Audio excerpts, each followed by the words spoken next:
Welcome to the Daily Influence, where our mission is to deliver a daily dose of positive influence that can uplift you personally or be shared within your sphere of influence. While not every episode may directly apply to your unique circumstances, we strive to provide insights and inspiration relevant to most people's daily, weekly, and monthly lives. Whether you are tuning in during the morning, noon, or night, the Daily Influence is here for you.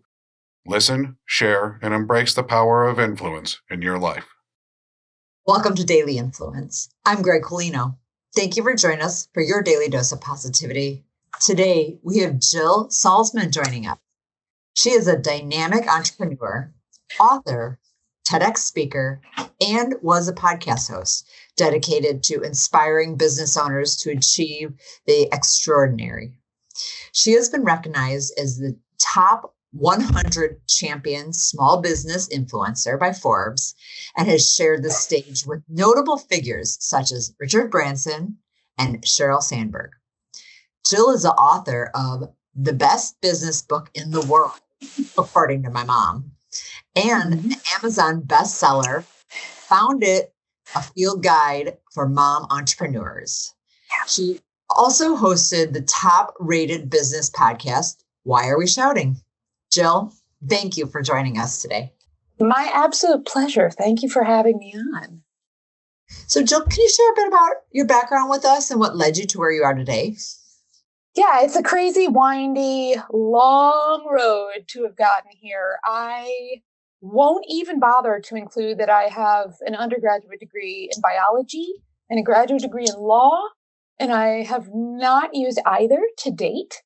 But I launched my first actual real business in 2005. And I managed bands for a living, and I sent them out and I did their booking, I did their publicity. 2 years into that, I needed a little more money than I was making. So I launched a baby jewelry business for reasons we don't have time to get into. Learned very quickly I did not like selling products. So launched a third meeting that I didn't intend to be a business. That was just, if you're a mom with a business and a baby, please come tell me how you're surviving, because I don't know what I'm doing. And that self-serving meeting became my third business, my most successful business. So I ended up shutting down the music management business. I sold the baby jewelry business. I ran what I then dubbed the Founding Moms for 13 years. I sold it in December of 2023. And that is my wild and wacky journey that makes no sense to anyone at all. But here we are. Thank you for sharing it. And congratulations on the successful sale of your business. Thank you. Thank you. Yeah, I love it. And I didn't mention that now I am a business coach. I help people make so much more money than they've ever made before. Well, your entrepreneurial journey has been diverse and also inspiring. Can you share how your personal experiences have shaped your approach to leadership and team building? Oh, they have done nothing but shape all of my approaches to everything. But particularly when it comes to working with, again, I ran a community for 13 years just for women entrepreneurs. So watching women who are leaders in the world, in their small communities, making money for their families, and thinking that they're failing, or thinking that they're doing it wrong, or thinking that, or they're just really hard on themselves. We're all really hard on ourselves. Led me to want to remind folks in the best way how to become the greatest leaders of all time.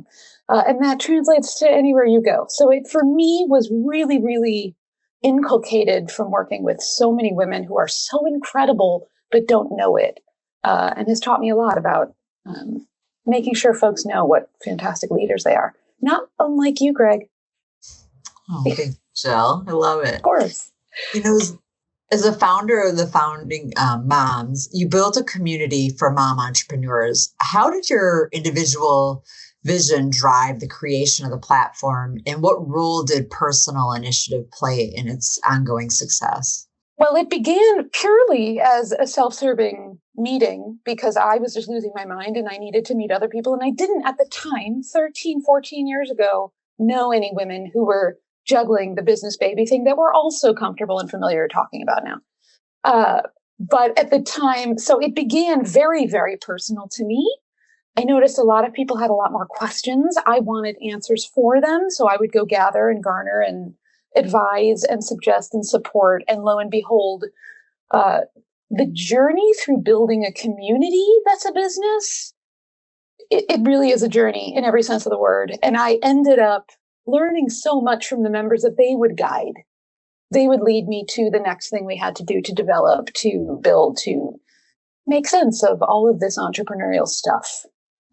So it ended up that really other people drove my business with me and for me. I became less and less of the focal point. What was the biggest challenge that you faced during that journey? I've never admitted this on a podcast interview, and I've done a lot of them. Because I am such a confident business person and woman and founder and leader. But I think throughout the journey, I just constantly lost belief in myself. Something doesn't work. Oh, wait, I've got it all wrong. If I didn't nail the money, if I didn't secure the contract, sponsor, you name it, I told myself that I sucked. And I was busy telling everybody else that there was no way they should ever talk to themselves that way. But I think it was, of course, we do what we have to learn. So yeah, that's a biggie that in hindsight, I can now say I did a lot of damage wasting time telling myself I sucked. And I don't do it anymore, but it took a very long time, very long time. Do you have any tools that you can share with us that helped you? Yeah, I mean, other than being a huge fan of reading, I can't stand the term self-help books, but reading books of other people's stories, listening to podcasts of other folks like this, I think my one go-to was always to go and meet with women in a room. In fact, I lie. It wasn't always women and men, people in a room where there was energy and a good vibe, and you got so much out of one another that for years I ran a community online, and then the pandemic showed up and we couldn't do anything in person. And it always mattered to me that if I met with people in person and I talked to them about what was going on, honest or not, it always helped. Even if I didn't want to go, I left just renewed and rejuvenated. It's good advice. Thanks for sharing that, Jill. Of course. Yeah, if it helps anybody. You know, in your coaching and mastermind programs, you emphasize changing one's worth and finding focus. How do you guide individuals to balance personal ambition with collaborative team dynamics? Ooh, that is a very loaded question, Greg. I don't even know where to start. A lot of my coaching, one-on-one work and group work, it's a big debate out there, and I'm fighting internally right now because some people really love hearing about the fact that we work on self-worth, we work on achieving your goals through believing in yourself. Some people find that to be absolutely insane and are very dismissive of it because what does worthiness have to do with accomplishing a goal or a task? So I don't know if I'm answering your question, but we tend to do a lot of focus on becoming better leaders, becoming better entrepreneurs through who we are, not what we do. And I think after 20 plus years of being an entrepreneur, there is no other way to do it. Like, you can't really get better at this stuff without evolving as a human being. I would agree. That's good advice. Thank you. Yeah. You know, Jill, you shared stages with some prominent leaders.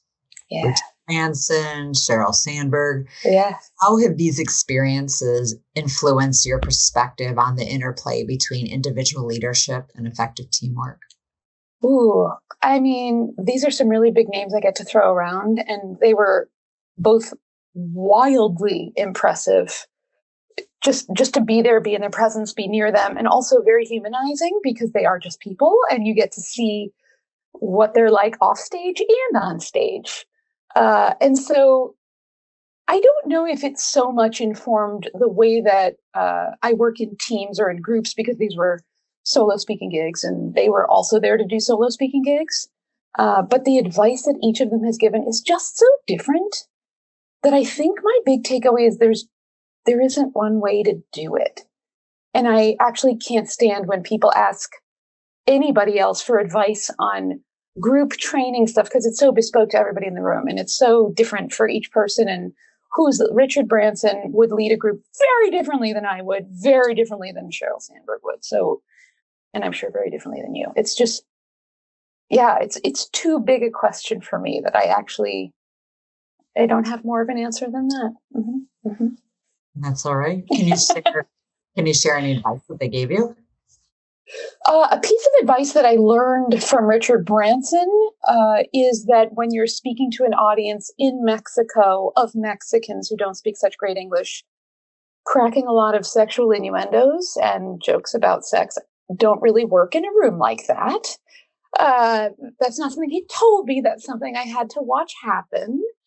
Yeah, I mean, each person has had a different influence on me. I don't even know if I remember what Cheryl and I discussed at length, but God, they're all just so impressive. I mean, what can I tell you? They're incredible people. It wasn't like anybody I've ever spoken on a stage with was a huge letdown. You know, I'm trying to think. No, I don't think anybody. Yeah, no, they got there for a reason. Because you're an incredible person. Yeah. Thank you. Well, I think we're all normal people who have learned a lot over the years. That's really what I think it is. Yeah. Yeah. You know, reflecting in your journey, what advice would you offer entrepreneurs about maintaining their individual drive while fostering, a supportive, a cohesive environment within the organization? There's no greater skill to develop and hone than listening. Because no matter how much you develop yourself and how much you work on your own beliefs and your self-empowerment and your whatever you're working on, you have to put others before you. And you can't really serve others in a group setting if you're not listening to what's actually going on. And so Greg, I'm sure you have too. I've met a lot of leaders who will really want to cram down the throats of everyone in the room, or the ears. This is exactly how we're going to do this. This is what works. And that's never what works. I'm projecting here because I used to do that all the time. But yeah, it's years and years of listening skills. It takes years to learn listening properly, is what I meant to say. That is so true. And ongoing. Yeah. I actually have a saying. I say, listen to learn, not perfect, correct, or reject. Ooh. Oh, I'm stealing that from you. I want to add, though, that I think you have to make these mistakes of correcting and rejecting before you realize how important what we're talking about is, because it's so easy to overlook because you're a smart person. You know things. Jill, what message or words of encouragement would you like to share with our listeners who aspire to make a positive difference in the world? Go out there and share your message. Talk to people. Tell them what you're doing, what you're working on. One of my favorite quotes, I think, was said by Gold in My Ear, the one about, don't be so humble. You're not that great. And I'm going to just say, do what Golda said, because you're not that great. You need to go out there and tell people who you are and what you're doing. How are they going to know unless you share it? And when you share it, we're going to understand the passion that you have behind it. So yeah, no more quiet. Although you should learn to listen, also speak. I love it. Yeah. All about the balance, right? Yeah. Jill, if our listeners want to get in touch with you, what's the best way to do so? I would love to hear from every single one of them. They can all go to jillsalzman.com. I will spell Jill, JILLSALZMAN.com. You can't really find me anywhere else. I have sort of removed myself very slowly from all of the social media outlets. You can find me on LinkedIn, but I love getting emails from anybody. So reach out. We'll put your website in the show notes also. Awesome. Thank you. Well, Jill, thank you so much for being here today and joining us and sharing your wisdom and advice. This just flew right by. Greg, you're an excellent interviewer. Thank you for having me. Really. Thank you. Yeah, of course. Thank you for being with us. If today's episode inspired you, make us a part of your routine by subscribing on your favorite platform and share it with those around you to help spread the positivity. We appreciate your support. Have an amazing day. Bye-bye.